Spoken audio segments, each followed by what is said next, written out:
కూటమి ప్రభుత్వం మీద ఎలా ఉండబోతుంది? ఈ 2 నెలల పరిపాలన ఎలా అనిపించింది మీకు? గతంలో జగన్మోహన్ రెడ్డి పరిపాలన 2024 నుంచి 2019 నుంచి 2024 వరకు ఎలా అనిపించింది? ఇంతవరకు అయితే జగన్ ప్రభుత్వం అయితే సరిలేదు. బాబు గారు వచ్చి నుంచి ఇంకా కొన్ని రోజులే కదా, రెండు నెలలు అయింది వచ్చి.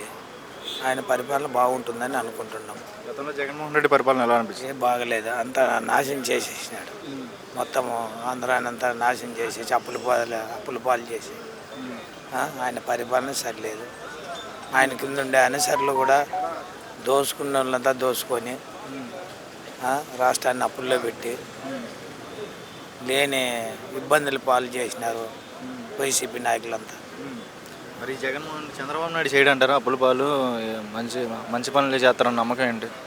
గ్యారెంటీ ఆయన అయితే 100% న్యాయం చేస్తాడని ప్రజలకు నమ్మకం.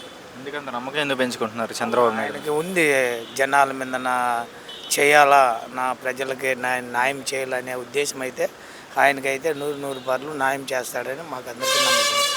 జగన్మోహన్ రెడ్డి ప్రతిపక్ష హోదా కూడా కావాలని అంటాడు, నేను కూడా దానికి ఏముంది, ప్రతిపక్షం ఎట్లా కావాలని అంటాడు.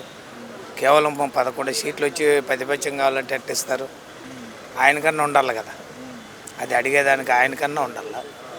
ఈ కూటమి ప్రభుత్వం ద్వారా మీకు నమ్మకం ఉంది, అభివృద్ధి జరిగితే మంచి పనులు జరుగుతాయని నమ్మకం ఉంది? ఖచ్చితంగా ఉంది. చంద్రబాబు ప్రభుత్వంలో న్యాయం చేస్తాడు, మంచి పరిపాలన అందిస్తాడని నమ్మకం ఉంది. అమరావతి ఎలా ఉండబోతుంది? ఫ్యూచర్లో అమరావతి డెవలప్మెంట్ జరిగిద్దా, లేకపోతే ఇలాగే ఉంటుంది అంటారా? అన్ని గవర్నమెంట్ లాగా వదిలేస్తారంటారా, వెనక తోసేస్తారంటారా? అట్లేం ఉండదు. చంద్రబాబు నాయుడు ఖచ్చితంగా అన్ని దానిలో ఏది చెప్పినాడో అన్నీ న్యాయబద్ధంగా చేస్తాడని మా నమ్మకం.